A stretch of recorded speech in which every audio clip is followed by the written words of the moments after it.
Green Lantern, Static Shot. Let's have Phil Lamar. Yes. Next, we've got his arch nemesis. He's the voice of Aku from Samurai Jack, Uncle Iroh from Avatar, and Gorm in Clone Wars. Let's get Greg Baldwin. Thank you. And then we've got the voice of Goofy. Let's welcome Bill Farmer. Woo! And then last but certainly not least, we got the voice of Mickey Mouse himself, Brett Ewan.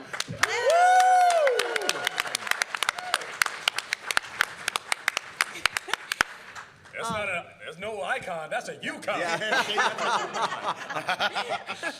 Fantastic. Thank you so much, guys. I know we have reached the final day of the con. How have you guys been enjoying MomoCon? Oh, it's been great. I mean, 4-day one, which is kind of rare for me. And the fans have just been great, you know, wonderful. Yeah. Has it been weird at all, like doing this again after 2 years? It is kind of bizarre, a little bit, you Yeah. know. But the fans, like I say, the energy level has been great. Everyone's been wonderful coming by the table and everything, and I've had a blast. I'll come back. Yeah, absolutely. Yeah, well, I mean, the weirdest thing is you can't mute anybody. Yeah, that's true. You're still talking. But they can't change the channel, so that's okay. That's right, absolutely. That's true. That's true. Amazing. Well, we are here about iconic characters. You guys have voiced some incredible characters that have made such an impact on us. In your opinion, what makes an iconic character? Oh gosh. Not being canceled after the first season. Yeah, There we go. That's yeah, longevity. Or the second yeah. season, or the third season. Yeah. I mean, I think the fans really contribute to making any character an iconic character.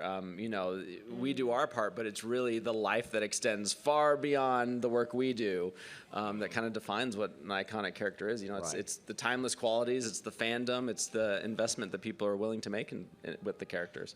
Absolutely. Yeah, it's not like you go and it's like, all right, for this audition, let me do an iconic voice. Yeah, exactly. This one's going to stick. That's usually a voice match then, if they've been around. So I just want to say, you know, basically, the panel for me should be imitating iconic actors who voice iconic characters. There you go. that would be, yeah. I mean, what do you think I do? I guess. Me too. Yeah, I don't know what y'all are talking about. What experience really kind of set you on this path of becoming a voice actor? What kind of set you on this journey? Oh gosh, a misguided youth would probably be one thing. No, I was just one of those kids that I just loved movies. I loved stars, and I just started kind of doing impressions of the actors at the time and the cartoon characters at the time, and I'd come up and do like comedians of the time, like George Burns or something like that. And Mom, I like some mashed potatoes, please. And my dad would like, something's wrong with him. You know, he'd been saying he should be in show business. So, yeah, it was just kind of a fun thing that I just started doing that. And then whenever you'd watch a TV show and you'd see, you know, Yogi Bear or something, you would just go around and go, hey, boo-boo, you know, and you'd start doing the voice and stuff. And never thinking it would turn into a career. And then I spent 5 years as a stand-up comedian, impressionist, which was great training for me before I moved out to Hollywood, and never thought of getting, you know, I'd hoped to be in cartoons, but I'd never had a chance until they came up and said, hey, do you do any of the Disney characters? And I said, Goofy's my favorite, and gosh, 35 years later, here I am. That's how you do it. Yeah, I think, you know, for me, it really just started with not wanting to work for a living. I wanted to play. It does beat working. Yeah, from a very early age, you know, I got into art because I wanted to be a Disney animator. And to me, that was playing. That wasn't working. And then I went to art school. And then, you know, long story short, when I got the chance to audition for Mickey, again, it was just another cool experience to be a part of. It's not that I set out to be the voice of Mickey. I wasn't walking around going, I'm going to be the voice of Mickey someday, because I hope that friends and family would have been like, get a real job, like get a real goal. That's nice. But it just worked out, you know, that I saw the chance to once again play, have fun, and I took a chance. I auditioned, and so, yeah, it is play. We have a lot of fun doing it. Yeah. You know, for me, I've told this story before, but it actually was, I can trace it back to a very specific moment in my life. I was 10 years old, and my parents dropped my little brother and I off at a theater. We were living in Dallas at the time. And it was Christmas time, and the movie was a musical called Scrooge. It starred Albert Finney. I don't know if you ever heard of the musical. They show it every year, along with a million other versions. It's the best version, by the way. And we got there early, and so we came in. It was a musical. It was a finale, and it was a huge finale. It was just joy heaped on top of joy, heaped on top of joy, heaped on top of joy. And I was only 10 years old, and I started crying. I didn't even know why I was crying at the time. All I knew was that it really made me feel happy. And from that moment on, I was very clear. I want to be an actor. I want to make other people feel as happy as this movie just made me feel. And then from that on, I discovered a lifelong love affair with musicals. I would sing along with the cast albums, and that's how I learned to do a lot of voices and dialects. You know, I can do a great Yul Brynner, Rex Harrison, you know, Zero Mostel, you know, the stars of those musicals. And that's sort of how I set upon my own path.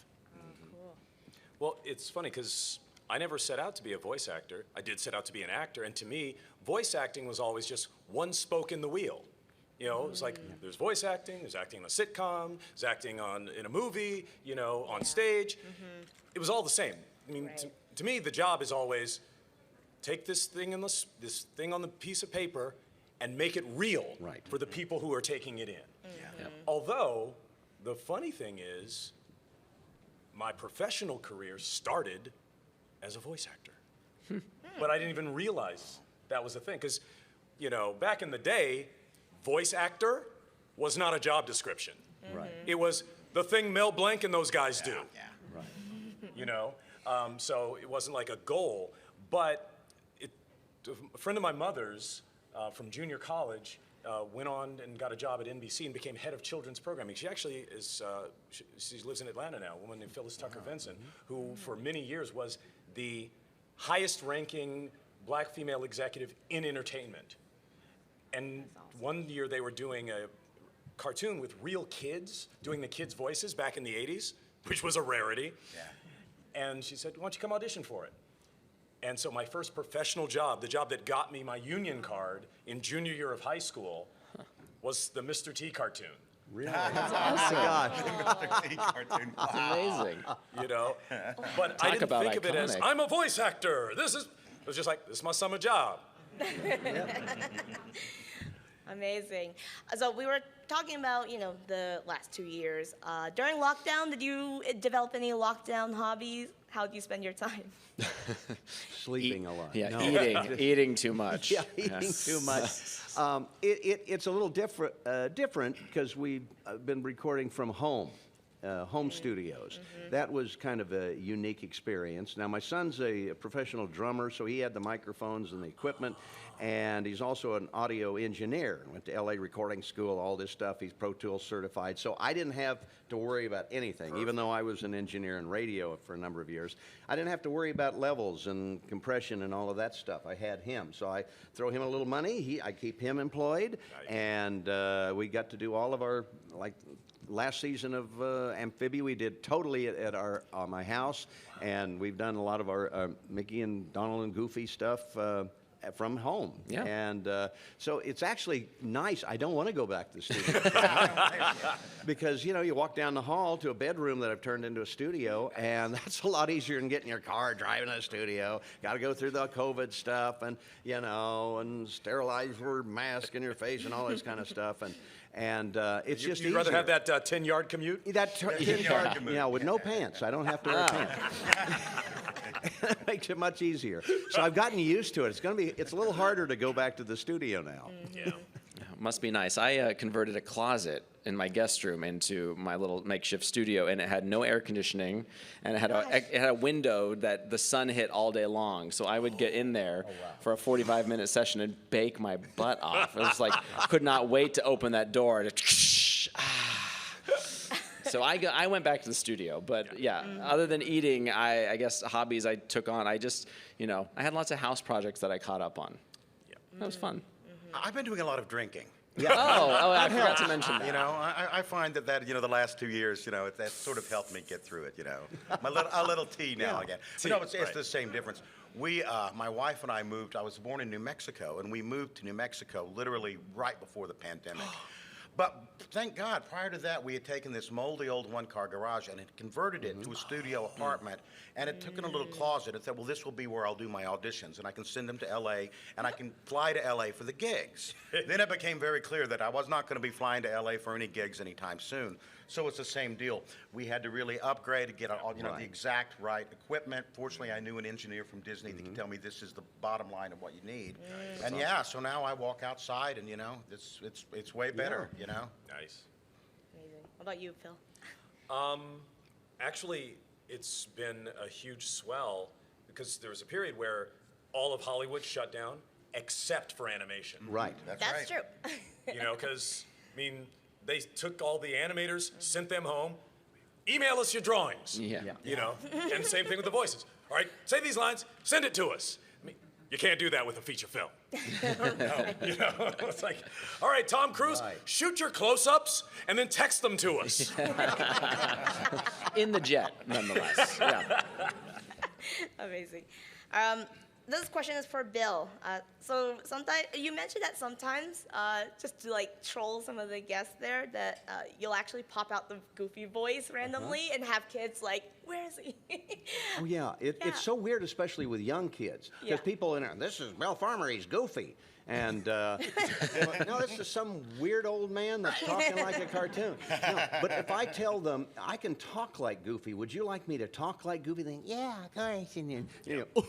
And then they look at me weird and okay, they're kind of putting this together. They don't get the idea. It's like pulling the mask off of Santa Claus or something like that. So we try and keep the magic as much as we can. So no, Goofy's kind of this character. I can talk like him, and that works with the little kids. Yeah. And but the older kids, they know, and it used to be very protective at Disney, and they wouldn't even give us credit as the voices on albums and things like that, because they said they didn't want to, destroy the magic. And things like, no, well, if the kid can read, he probably knows there's an actor there. Well, so-and-so directed this and wrote it and everything, so it was kind of interesting. And obviously with the interviews and all the internet exposure you get, it's kind of a moot point anymore. So if you're old enough to look at the internet and you want to find out who does the voice of Goofy or Mickey or anybody else, you can find it out. And when I was growing up, I'd always wonder, who's Dawes Butler? Which one did he do? Exactly. It was hard to figure that out. Yeah. Actually, that's one of the things that blows my mind is the fact that those guys, the people who were the iconic voices when I was a child, I now know their names. Yeah. Didn't back then. Yeah. Dawes Butler, Don Messick. Oh, yeah. But I still, to this day, have no idea what they looked like. Oh, I was very fortunate when I came out to California in 1986. A friend of mine said, oh, you should take classes from Dawes Butler. Really? And they gave me his phone number, and I was like, the Dawes Butler? I knew who he was at that time. And for those that don't, he did all the Hanna-Barbera characters, Yogi Bear, Captain Crunch, Huckleberry Hound, all of these characters, about 40-some major characters. And and his regular voice was almost like Captain Crunch. It was like, he'd say, well, Bill, come on over Wednesday. We have a class, and it's $10, and if you don't have any money, don't worry about it. And so I did that for a couple of years, and there were some great people that came out of that class, Nancy Cartwright, Corey Burton, a bunch of people that are iconic today, learned from him. And he was really the first one that said, it's not voice acting, it's voice acting. It's all about the acting. He said, the voice will come. You'll find the voice. That's a technique. But the acting is where it's really at. And that's why it's so important to get, for anyone that wants to get into this business, learn to be a good actor first. Because whether you have a silly voice for a weird character, doesn't matter. It's all about, as Phil said, getting those words off the page and making it real, making it believable. That's the hard part of acting and voice acting. And now, like with COVID and all of this, you're in your room by yourself. You aren't even responding to anybody. So if I do a line with Mickey and, gosh, Mickey, let's get out of here. I've got to ask now, well, how far away is Mickey? Is he 50 feet away? Is he 20 feet away? And said, oh, by the way, the room's on fire. You know, that affects your acting. Let's get the heck out of here. You know, you adjust the acting for that. So there's so much more that you have to do in your head when you're doing it solo. And that's the great joy of like working with other actors, because you bounce off of them, you get their energy, and you can just really get into the part more. But so I miss working with people. Yeah. but it's convenient to walk down the hall. There you go. Brett, you mentioned it a little bit, that a lot of people probably don't know that you are also an artist outside of voice acting. What's your favorite medium to use when creating art, and do you still create art now? Oh, yes, absolutely. I still create art now. If you come to my table, you'll see I've probably like doodled all over the tablecloth. I can't help myself. You know, I've been drawing since I was probably 2, 3 years old, you know, crayons in hand and whatnot. And ironically, I started drawing by drawing Mickey. Some of my first drawings my parents have are of Mickey holding a beer. Or a Coke, depending on the audience, I'm telling. Yeah, I've been drawing my whole life. In terms of medium, you know, I was fortunate enough to go to art school, and I got to experiment with all kinds of medium. And this was pre the whole digital craze, so I kind of I'm glad that I went during that time. And I walked away from that loving oil paints. So I'm a big, I don't think I've ever talked about this in public, but I'm a big plein air oil painter. I love going on location and painting the canyons of LA or Yellowstone or wherever I'm at. But then for all my professional artwork that I am currently doing, it's all digital, using the Adobe Creative Suite. And I've been doing a lot of graphic poster series lately that Disney is producing, based on my and Mickey's travels to different national parks around the country. So I kind of base it on any location I've been, and then I come home and I think, okay, what's the poster look like? And I was really inspired by there was a public works program that you know, the government was investing tons of money into the national parks, and as such, they created all these wonderful advertisement posters for those parks. And I've been a huge fan of that style for a long time, so I've kind of taken some influences from that, and that's translated into this series, which is actually silk screened posters, meaning so they're, you know, it's actually ink that is put through a screen and squeegeed on, and it takes you know, depending on how many colors there are, that's how many passes it takes. So these are 6 to 8 color prints, and they take 6 to 8 passes of that ink. So it's a pretty involved process, and I've been really happy with the results. Yeah, and cool. Beyond that, I'm still doing all kinds of stuff for Disney Parks merchandising. I got a really exciting project for one of the resorts that I can't really talk about, but I'm working on that. So yeah, there's all kinds of fun stuff in the pipeline. Amazing. Yeah. You are synergy come to life. Absolutely. I'm a corporate symbol.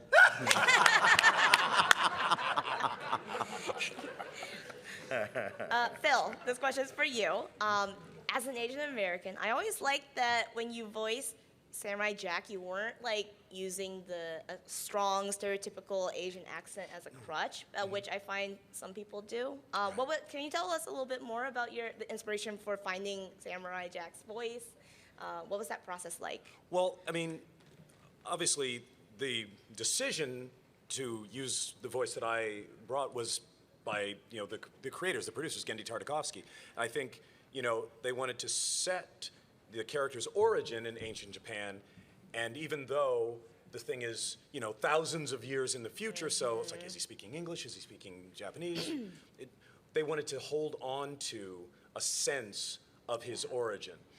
But what I came into it with was, years before I auditioned for Samurai Jack, I had worked with a comedy group in Los Angeles called Cold Tofu, which was a predominantly Japanese improv and sketch comedy group. That's cool. And a lot of my, you know, friends in that group were first or second generation, you know, Japanese family members, and you know, a lot of them had grown up with their parents, you know, either speaking Japanese or with Japanese accents, and I saw certain, you know, things that were in common. It's like, okay, let's, you know, little phrasing of vowels and stuff. Like, okay, so let's play Jack as if he's someone who has grown up hearing Japanese, but he's speaking English now. Yeah. So I applied that, as opposed to like, oh, doesn't speak English, but he's trying to, that heavy accented, some Yeah, kind of yeah. Mickey Rooney BS. My thing was, okay, we're going to say that he is speaking his own language, but he has heard this way. These are the way he's heard the words. Gotcha. And that's what I applied to it. And Gendy liked it. Love it. That's awesome. Greg, this question will be for you. Did anyone see Greg in his cosplay this weekend? Yes, that was so awesome. I think I need the wig is starting to look a little ratty. It's starting to have a little department store Santa Claus quality to it. I might want to get a new one. I'm just thinking. Yeah. Well, I love that you do cosplay as Uncle Iroh and that you're so into it. Do you ever cosplay other characters? Did you cosplay before voicing it? Well, I cosplay Iroh because we have certain physical similarities. So it seemed to me that would be the easiest one. I've seen Aku cosplayed before, but I don't know. I mean, it's rough because I do not share physical similarities with Aku. You can't turn into a flying octopus? I can. If only I could. That's what I've seen it with the big, basically they're looking out through their chest, but the whole thing is built on top of their shoulders. And if I were to cosplay Aku, I want them to see my face. I want to be able to talk as Aku. Yeah. So that would be sort of rough.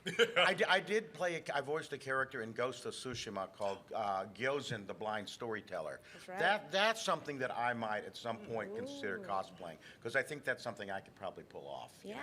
I love that's one of the things I love about these conventions is the Yeah. cosplayers. And I originally cosplayed Iroh because all I wanted to do was just walk through the convention like everybody else. Yeah.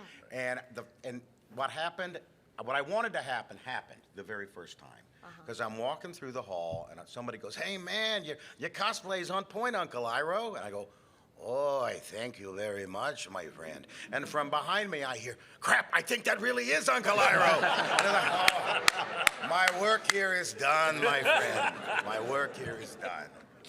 That's great. Amazing. What, in your opinion, separates a good voice actor from a great voice actor? A great script. Yeah. yes. Absolutely. Yeah. In a nutshell. Yeah. Yeah. Yeah, it's a conglomeration of all of those things. It's the script, the director, all of these elements. If one's lacking, it's like the weakest link in a chain. That's true. The whole Yeah. thing comes apart. You really need everything. Strong story, script is really important. You don't have a script, you don't have anything.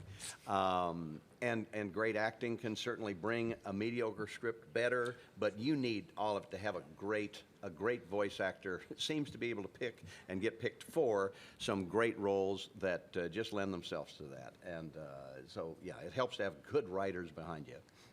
Yeah, and great animators, because that's the Yes. thing. It's like, Oh, absolutely. if as a voice actor, you put in some sort of strange thing, and the animator doesn't put that, it's like, oh, I just... Something's wrong with it. Then you gotta lose listen it. to Right. Incidentally, we always use the voices first. We record the voices first, Yes. then they animate. A lot of people don't realize that. They think we're like, Yeah, Mrs. Robin Williams messed it Doubtfire up for or us. Yeah. He did. But we record first, so we're not looking at anything. It's just basically a script and a microphone. Yep. And then the animator takes those things, and if he's got a speech impediment and he's flattery or something, the animator should and would do the mouth movements that accentuate that Right. and to bring it to life. So, And I don't know if you guys can relate to this, but very early on, I would always be anxious to see the final product, and oftentimes I'd watch it and be like, "Oh, why'd they pick that? Like, why'd they pick that take?" Or could've done that better. and then you make the mistake of looking at what people are saying about it, and people are like, "Oh, why do you do it like that? That's weird." And I'm like, "I did it differently, but we don't have a say. We go in, we do our thing, we leave, and then like everyone else has said, it's in the hands of so many other creative people." You just kind of you leave it in good faith that they're going to execute the way what we're giving to it. Right. Definitely a team sport. Yes. Absolutely. Yes. That's one of the things I always enjoyed about working in the theater, because if you want, you can experiment. Oh, I'd like to try the line this way tonight and see what kind of reaction I get. Yeah. And then once it's on tape, once they choose the take, then it's done. Your job is done. And I like the idea of the theater is you can evolve with the character a little Right. bit. Well, and you can feel Yeah. the audience's you get response response, and adjust. Yeah, I did 5 years of stand-up before I got into voiceover, and that was the best training I ever had because you learn so much from an audience, their reaction on how to say a line, because once you're in the booth, you've got to rely on your knowledge of how to say a line to bring the most to it and to bring it to life. And with a live audience, you learn that just from them, and you listen. I used to tape my shows, and why didn't that get a laugh? Or why? Oh, I could have done. Let me try it this next way. Exactly. You modify this, and you find, oh, that worked, and you figure out why, and then you keep using those techniques, and you build your acting skills.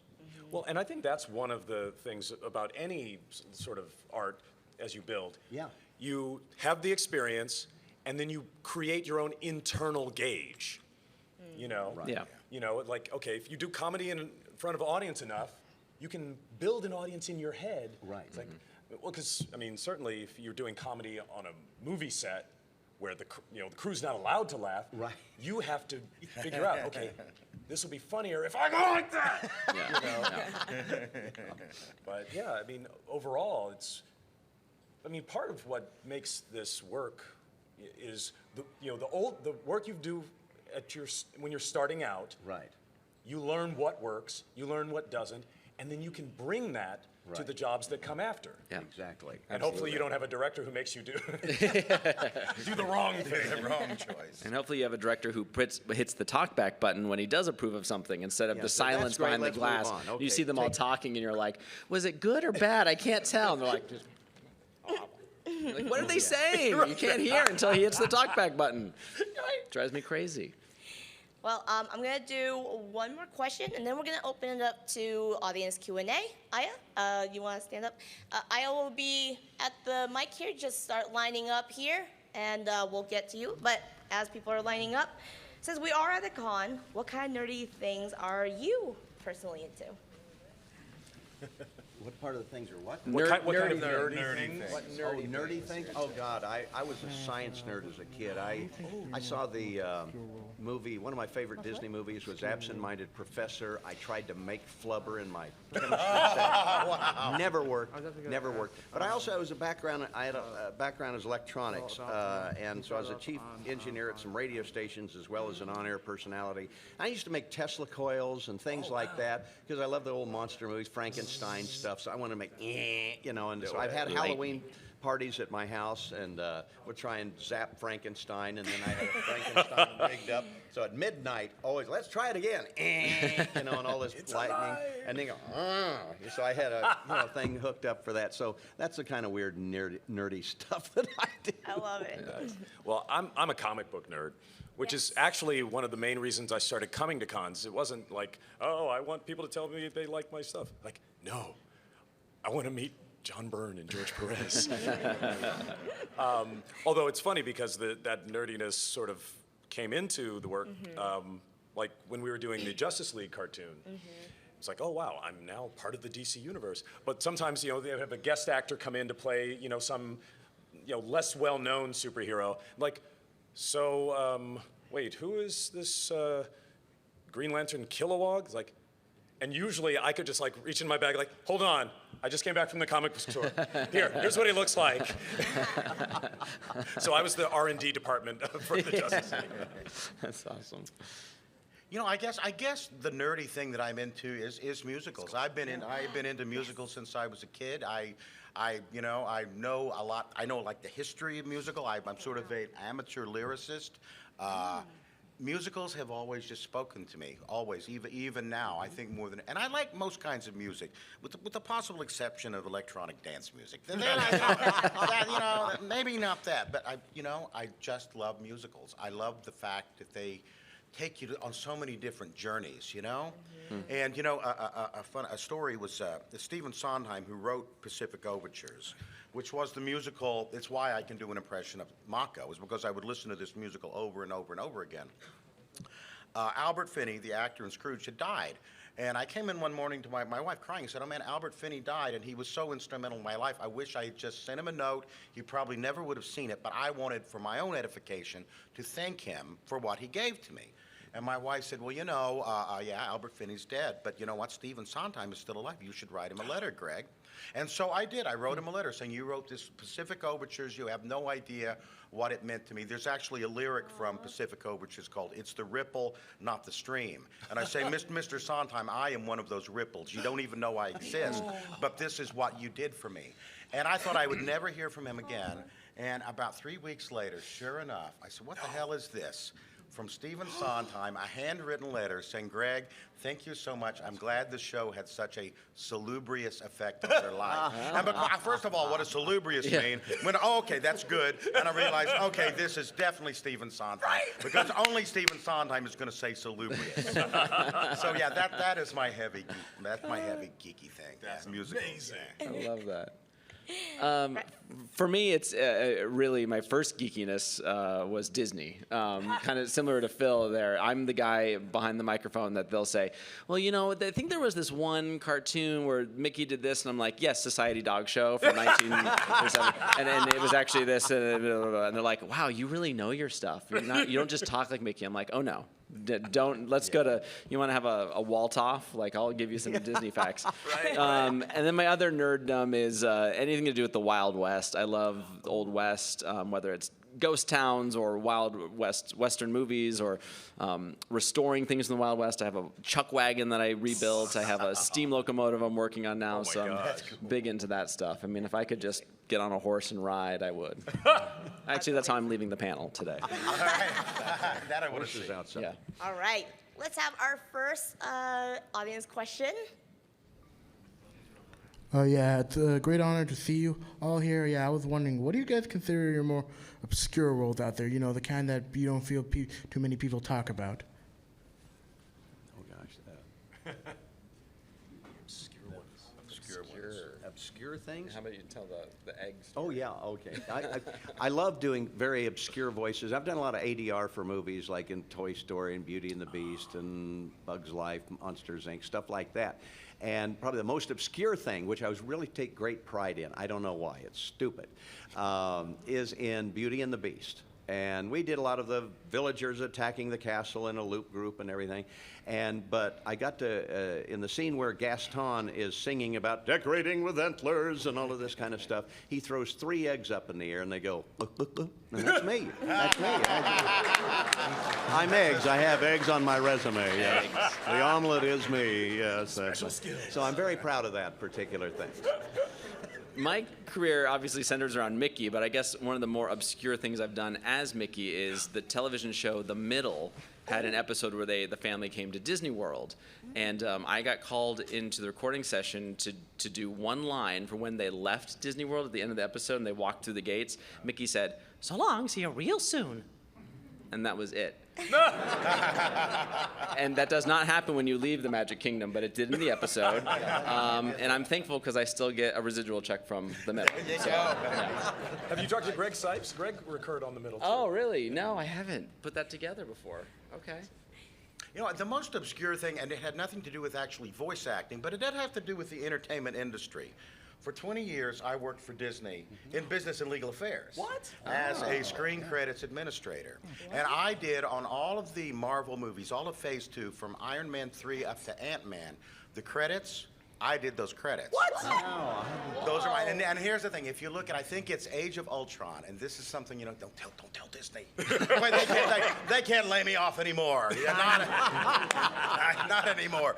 But Stellan Skarsgård, he has one of those little marks over one of the A's, and it's in there. And I checked the spelling, but I forgot to check the little mark.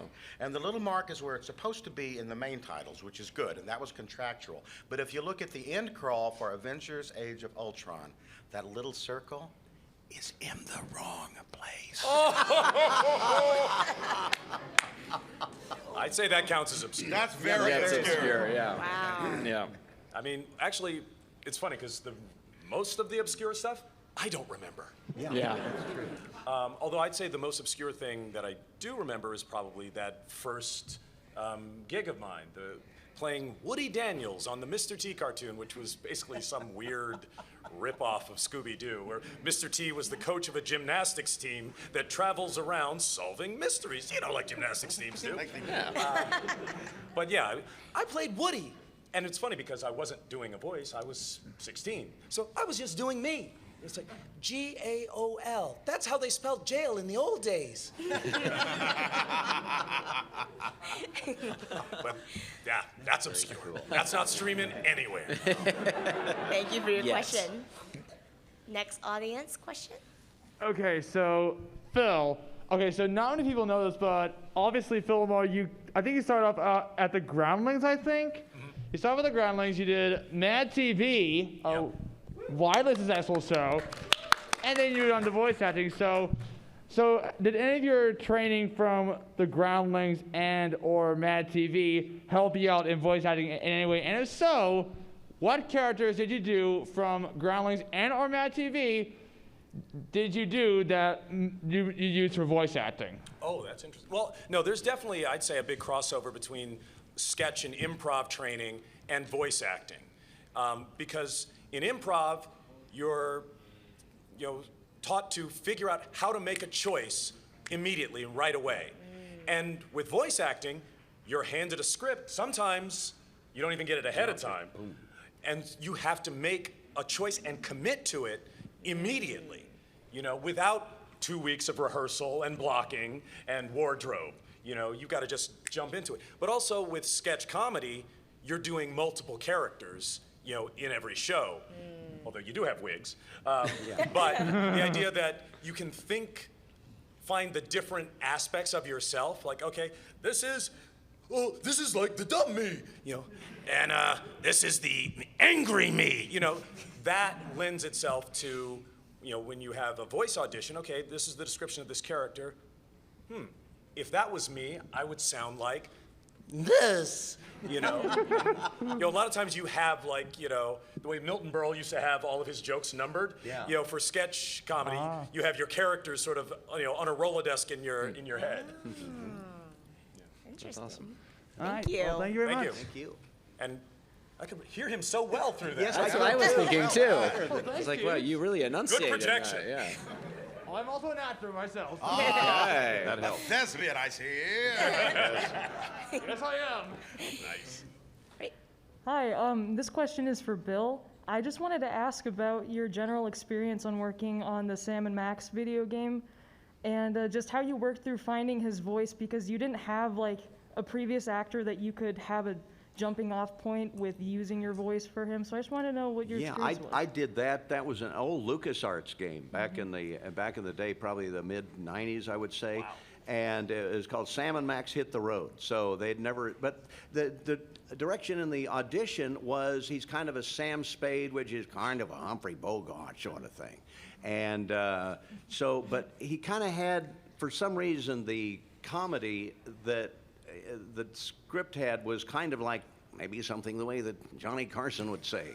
And so I kind of took the two and put them together, and that's a completely unusable thingamabob. And I came up with that.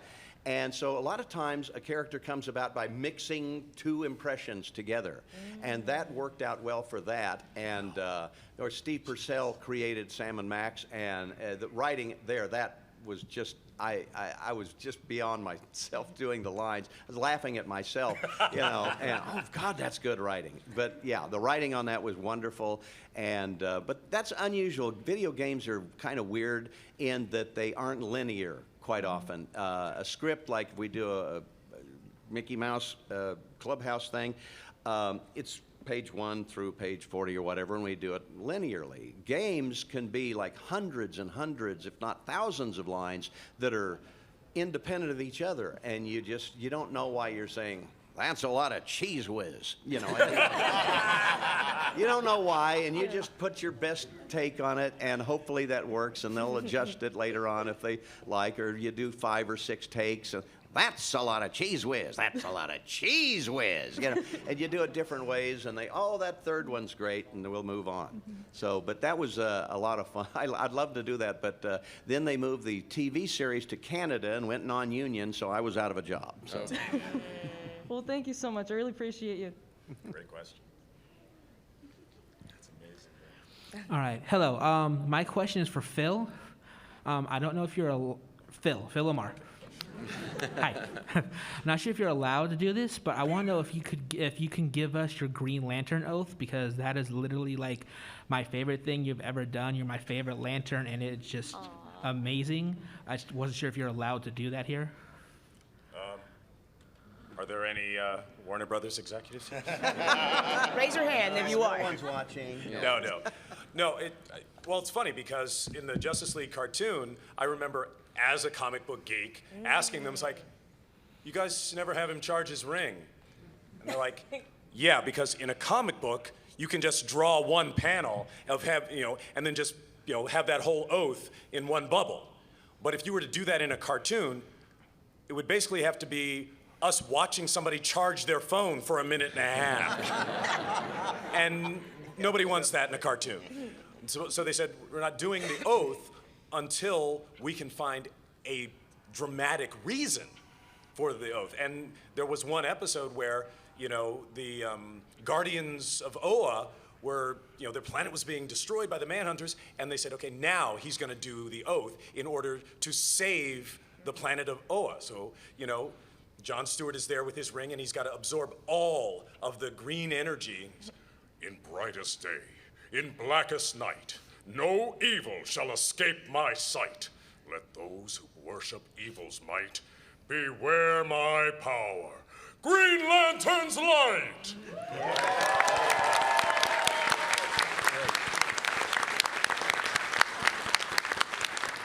Bravo. Phil, I'm getting a call from Warner Brothers, I think. I want to talk to you, Evan. They're gonna send Jason Momoa to kick my butt. Thank you. Thank you so much. You guys are literally my childhood here. Thanks. Hi, good afternoon. I have a question for Greg Baldwin, but I would love for actually all of you guys to answer.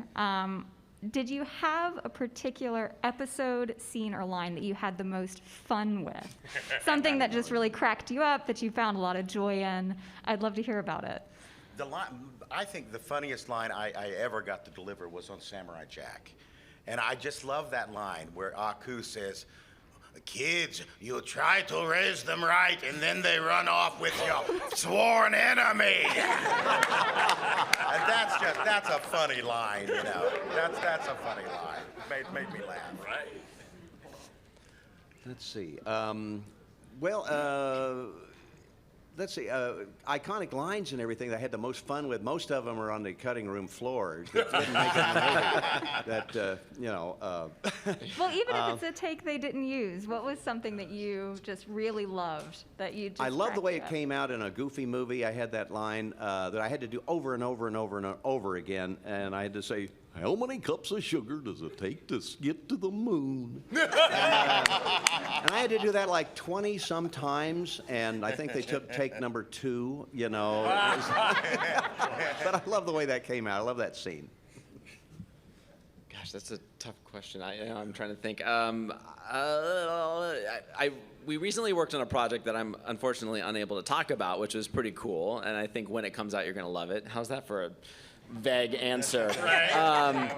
But for me, I love any time I get to voice Mickey in the theme parks, because kind of like what we were talking about in terms of responsive audience, like getting the energy from the audience. I think even though we don't get to see the reactions in the booth, when you go to a Disney park and you watch one of the shows we've done, you get to a little bit of that by watching the guests there kind of react to your character on stage and whatnot. And one of my all-time favorite shows is a show in Disneyland that happens at night called Fantasmic, which actually just reopened last night. It's my favorite. And when they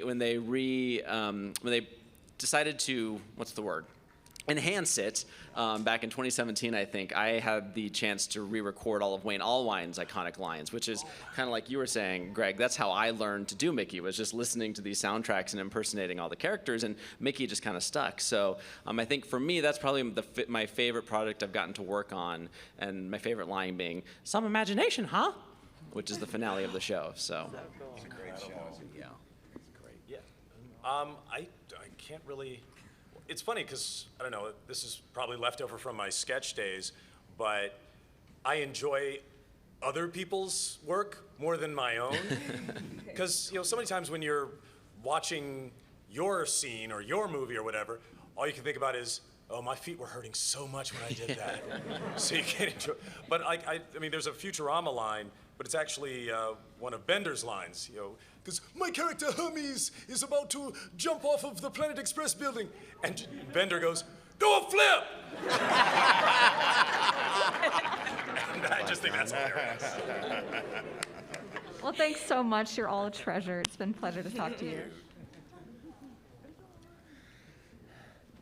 Hello. Hi. Hello.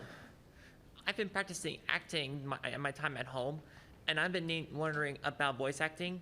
Do you usually have to variously move far or close to the microphone from far distances in some movies, or stay at the same spot? Mic technique. Well, yeah, mic technique, generally what you get is when you get close to a microphone, it can kind of enhance the deeper tones. And so that's called a proximity effect. So sometimes get the proximity effect in, if you're doing a big announcer, you might get in close to the microphone. But to get that bass notes. Otherwise, as you can hear, it's not quite as deep if I get a little bit farther away.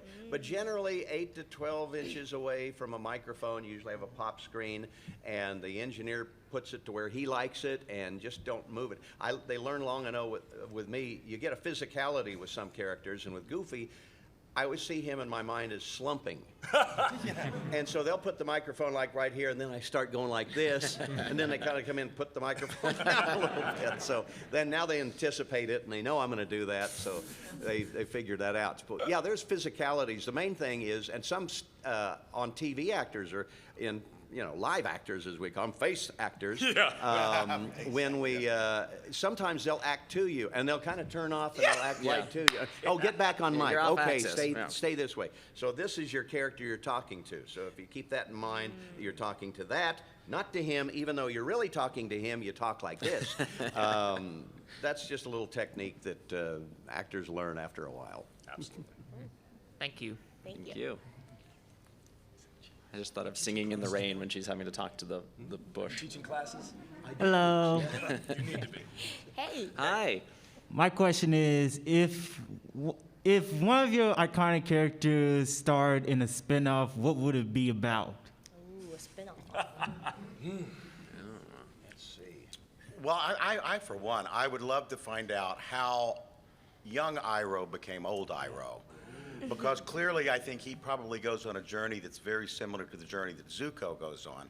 And I would love to know how we get from Iroh, Dragon of the West, war criminal, to jolly old tea-drinking Iroh that everybody loves. Obviously, the death of his son impacts that. But I think there was probably more going on than that as well. Yeah. And as I said to some of my other panels, not once, for a character that's clearly so loving, he loves his nephew, he loves his son, he never mentions his wife. Not once in the entire series is Mrs. Iroh mentioned. And I would love, for Mike and Brian to go back and explore that, because I wouldn't even, I don't even have to be in it, although that would be nice. Mainly, I just would like to see how he got I would like to see Iroh's journey, Ooh, that's so good. Yeah, I'd like to see them continue. We just ended up our series of Amphibia, and a lot of people really like that, and I do the character Hop Pop on that. And it's kind of he's an old gripey frog and everything, but I would love to see him much younger, maybe when he was married, because he doesn't have a wife in the series, and his children were killed. And so go back and see his, what was he like when he was 20 instead of about 70, which he is, and what kind of voice would you give him at that thing? Maybe a very sexy voice. Who knows? That'd be fun to explore. Yeah, I think I haven't really given that much thought when it comes to Mickey, although there is this period in Mickey's history, kind of around the 50s when the Mickey Mouse Club came out. He got to appear in that, but cartoon shorts at least kind of stopped with Mickey starring in them. And so there's kind of this weird lull between the 50s and maybe the 90s when he kind of started making a TV appearance again. So what was he doing during that time? Yeah. And we often think about Mickey or Goofy and the characters as though they're actors themselves, and they're showing up with a call sheet for Mickey Mouse Funhouse that day, and they're acting in that world. So, I know there was House of Mouse and that kind of thing that some branding executives aren't proud of anymore. But it would be kind of cool to see the characters kind of hanging out in the studio a lot, like sitcom style, and see what's it like after they film those TV episodes. What's it like when they show back up to the office and you're like, Goofy, you forgot to refill the creamer again. Sorry. Who ate my Gouda? Well, actually, now that Disney has bought Fox, I want to see Goofy and Mickey fight the Terminator. Oh, that'd be good. That I would pay to see. I'll get the mouse. Is that the dog? Hasta la vista, baby. Come on, Goofy, we gotta get to the chopper.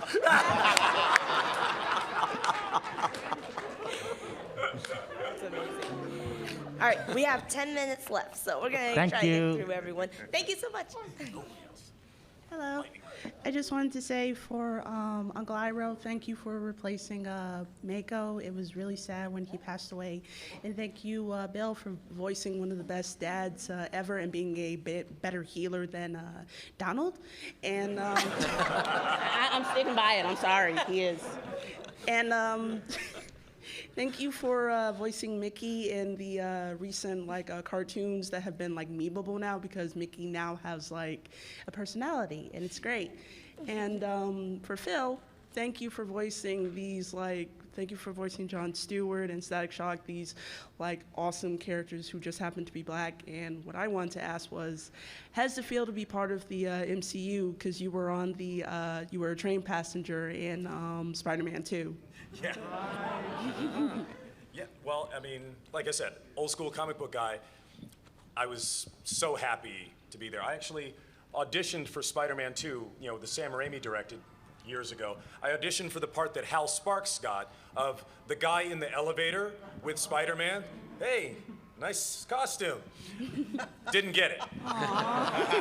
But then 2 months later, my agent got a call. It's like, oh yeah, the people from Spider-Man called. They want to know if you're available to come do something. It's like, oh, what's the scene? They can't tell you.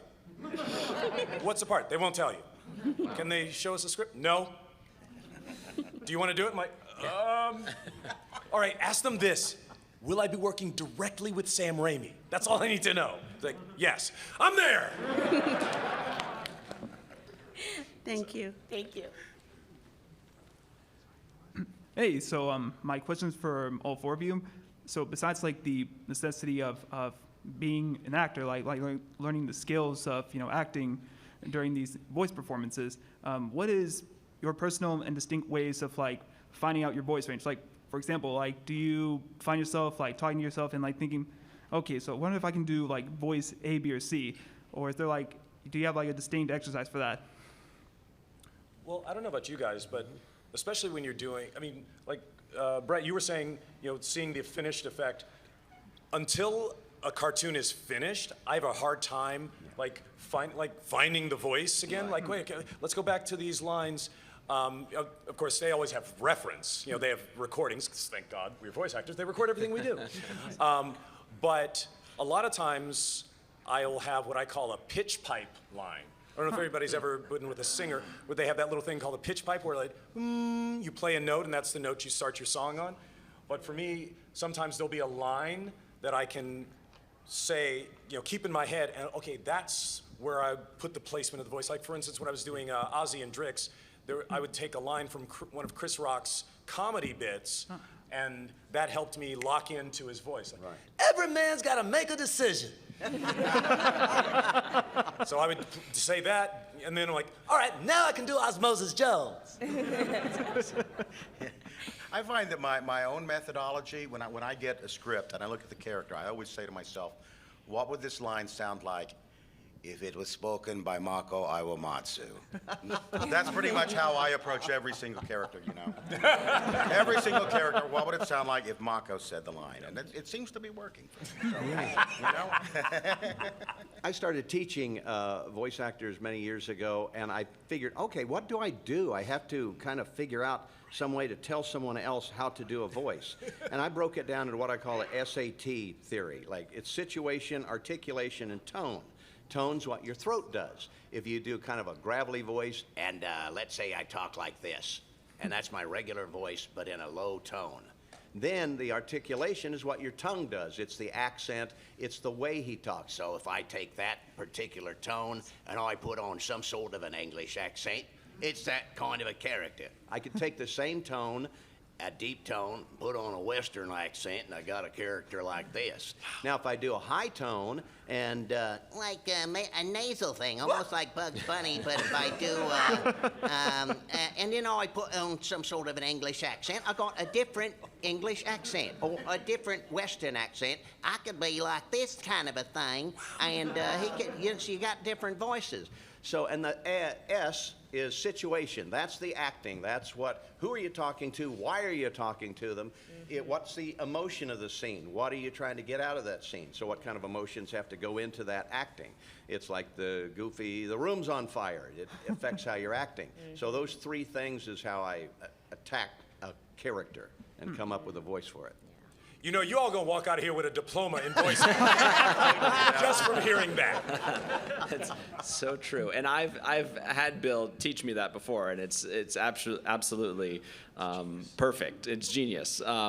And yeah, in terms of exploring a different character voice, for me, I kind of rely heavily on the emotional side of things. I'm somebody who learns by doing or learns by watching, and you know, so I absorb all kinds of different television series, especially dramas, and I've learned so much from just watching other actors, and they're not even necessarily putting on a different voice, but you learn so many techniques from just the different types of actors there are. So that's pretty heavy for me. For Mickey to kind of get into, I think it's what Phil said about locking in the voice. You know, I just have my go-to phrase of like, oh boy, and you know, in the morning I wake up and I usually go, and then I'm like, yeah, I'm good to go today. Yeah. Because there's some days I start and I was like, and then I'm like, hello. Can we do this tomorrow? Yeah. Right. Yeah. Are you able to do Mickey at like 9 a.m. sessions? No. Yeah. No. They booked me for a 10 a.m. session singing a couple of weeks ago, and I was like, are you kidding me? So I spent an hour in the shower just going, I'm like, please work. Please work. Please work. And then I drive to my session the whole time, like singing as Mickey. Yeah. Singing, Yes. you know. You're right. Mousker hey, Mousker hi, Mousker ho, Mousker ready, Mousker's head. Here we go. I know. Yeah, that's one of the. I remember when we were doing Static Shock. You know, the main character was 14. Yeah. We're like, afternoon sessions, please. Yeah. You know, because I mean, it's easy to do a deep voice when you first wake up in the morning. Well, okay, you get out of bed, and this is easy. But doing this is not that easy at 9 in the morning. Yeah, and I'll always get an auditions come across my desk, and my agent's like, "Oh, this is for a high pitched voice. Send that to Brett." And it'll be after like a week of four recording sessions, and I'm like, "You realize my ability to do a high pitched voice isn't that great after doing it 4 days straight, right?" So I'm like, "Yes, this is Brett, and I'm doing the audition for the high pitched B in the car. It's me." It doesn't work. Offer only. Yeah, exactly. Right. So unfortunately, we have run sorry. out of time. No, you're good. Thank you so much. Let's give it up again for our amazing panelists.